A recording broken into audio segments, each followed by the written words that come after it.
Cat with a Parakeet, written by Stephen Cosgrove, illustrated by Corinne Laporte.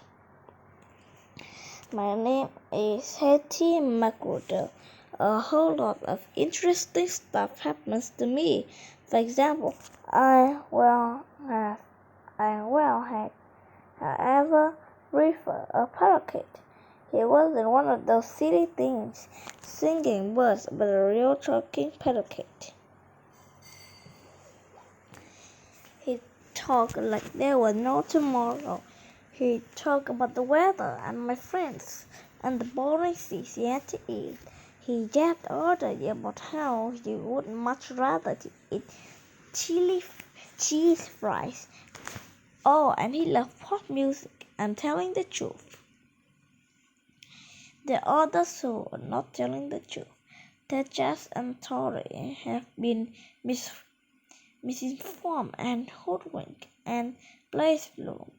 They said that they never talking parakeet, that there never was a talking parakeet.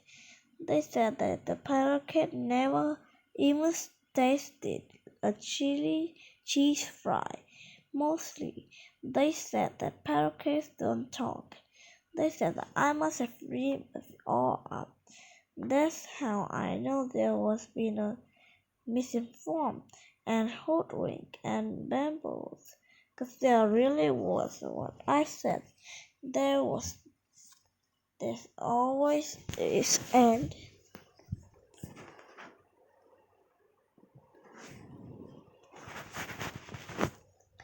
plus I have real proof about the talking parakeet and all the other things that happened to me. The proof is in my diary. I'm going to let you read it exactly as I wrote it when the parakeet talked, a way that you can read for yourself the truth about this matter. Special note, only to get you to read these parts of my diary that are about to the parakeet. You won't get to read stuff about me getting grounded for sassing my teacher, which I didn't do. I swear somebody was playing ventriloquism tricks on me. Mom had to go to see my teacher. After that, she was really mad. She couldn't even let me buy the new Pop Hits album, and I've been saving up for. Mostly, you won't get to read anything about Tejas, Tori, and me are going to the movies on the Sunday. We saw Libby Thompson, and she was not sitting alone. She was with the Fipper. All the Fippers. Dave Brewster was supposed to be my friend, but he must have forgotten about promising to meet with Tejas, Tori, and me. Libby must have made him to go with her, blackmail or something. And I'm not going to let you read the part where David Brewster got a soda, or when he gave her his popcorn after hers fell over. None of that is important at all. The proof. Diary Day 117. It was a kind of sad day. My mom's aunt, my great aunt, died. I didn't know her that well, but I was sad for my mom. I didn't go to the funeral, but my mom and dad did. Then they went over to my great aunt's house, and everyone was sad together. I spent the day at Tori's house, and Tejas came over. We played cards, watched TV, and talked about our plans to see the movie in our favorite superhero series is coming out this week. Of course, we had to We had to talk over to the whole death rooster issue, to invite it or not to invite it. After all, they are special buds, but he blew us off last time. Tori said to invited him anyway. Tetra says he's not so sure. I was deciding what. I decided to decide later.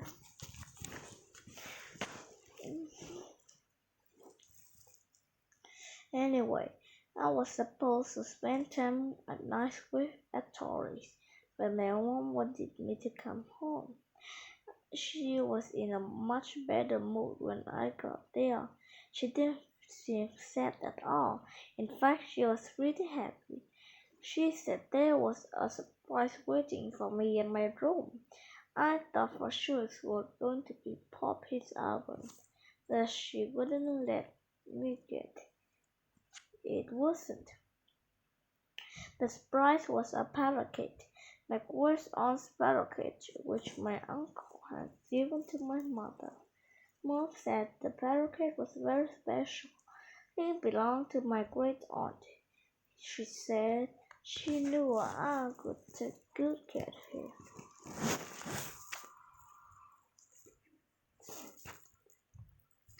The parakeet seemed to be happy in my room. I whistled at him, and he whistled back. Wow, can he whistle and chirp and sing? He whistled really loudly. He won't knock it off. I hope the silly bird doesn't keep me awake all night. I forgot to go to sleep now. I'll write longer later. What a night. I tried to fall asleep, but the silly parakeet kept being happy, chirping, whistling, and making clicking sounds. When the cat started meowing, it just let her up on the bed. I thought that maybe the bird was lonely. I turned on my light and looked at him. Actually, I told him to knock it off, but he just sat on his little wooden swing and looked at me, whistled and chirping and making noise.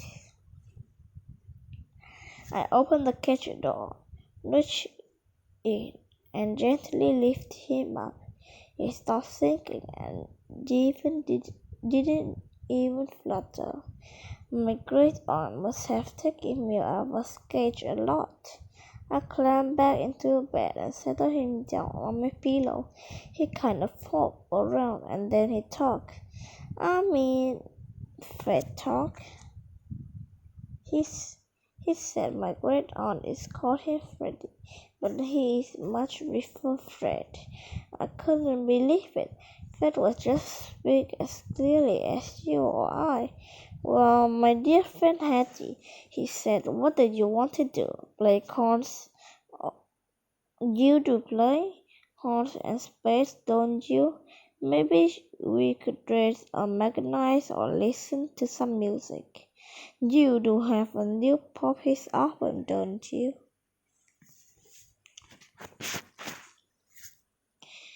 He talked on and on and on. He even pooped on my pillow, but I didn't care.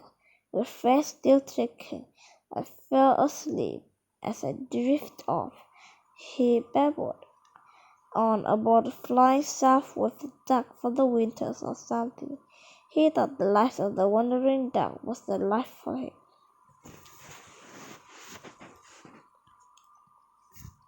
Now for the bad news. When I woke up, he was gone. I don't know where he went. The cage was still there, but it was empty. My cat was asleep on the bed. It's just that she's always is. The only things in the room were sudden tossing and breeze that blew through the open window. That and some feathers on the floor fighting with the breeze. Fred was gone.